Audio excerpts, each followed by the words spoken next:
For more, we want to bring in criminal defense attorney Brian Claypool. Jeff makes a great point. 15 years, an awful long time on this beef. The argument being, however, Brian, that some of it's he said, she said. Some of it the Fed is claiming to have material that the defense says is not dispositive. Hey, Kevin, great to see you. You too. As a defense lawyer, the first thing that I do when I'm in a jury trial like this is you look at the elements of the crime, right? Because all you have to do for the jury is disprove one of the elements of each of the charges.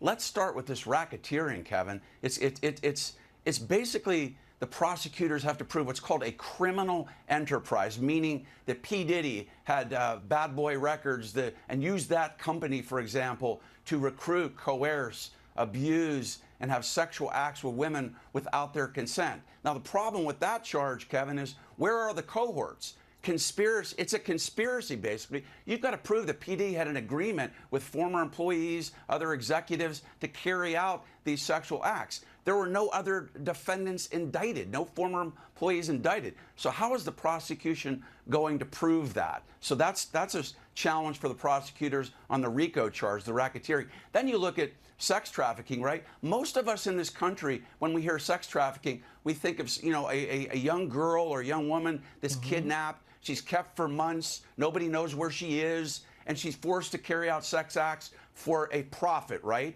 Right. And those are the elements, Kevin. And look, you need victims to prove that crime. The prosecution's got to have victims coming in. They just lost a victim.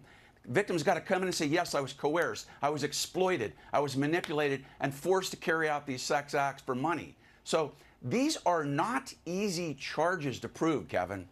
You know, and it's difficult. I think most Americans by now have certainly seen the video with Cassie, where he's sort of slinging her around in the lobby like that. You know, a person like that could be a huge boon for the prosecution. And yet, you mentioned the conspiracy charge. I was looking for other charges here. If you're part of a conspiracy, unless you have somebody who's already made a deal, but Exactly. I find it really fascinating. Let me share for the folks at home. You mentioned some of the charges that Diddy is facing, and it is a laundry list. We're talking about racketeering in count 1, sex trafficking by force, fraud or coercion, transportation to engage in prostitution, sex trafficking by force, fraud or coercion, that's count 4, and count 5, transportation to engage in prostitution. It is going to be a trial that will last for a while. People will certainly be talking about it. And speaking of trials we're talking about, Brian, I want to get your read on the Karen Reed retrial. Where do you think this goes from here? Yeah, Kevin, that case is like a heavyweight fight, right? Yeah. You go a few rounds and you feel like, hey, the prosecution's got this in the bag. And then you hear some evidence, for example, about the cause of death. By the way, there is no real cause of death. You'll hear from the coroner in this case, or really the manner of death. We don't really know what that is, and that's really the best argument for the defense. And then you get another counterpunch by the prosecution this week. I think they did a good job. One of the key pieces of evidence this week, Kevin, was a paramedic who testified that when she arrived and Karen Reed was there, that Karen Reed said 3 times, I hit him, I hit him, I hit him.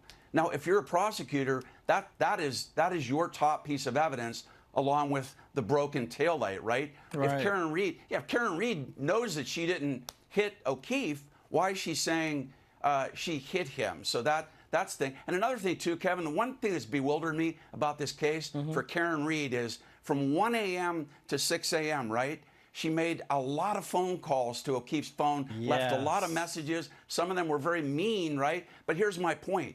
Why didn't she pick the phone up and call somebody at the house? Exactly. She dropped him off there. Exactly. So there's a lot of evidence in support of prosecution, but then again, you've got the issue of the tail lights that weren't found initially. And really what Reed's lawyers are doing is like, look, this was a feigned investigation. You law enforcement didn't properly collect and secure evidence. You didn't interview witnesses. And you were biased all along. So really, that's one of their most powerful arguments. You know, I've always said, if there's a retrial, your chances of going down just went up.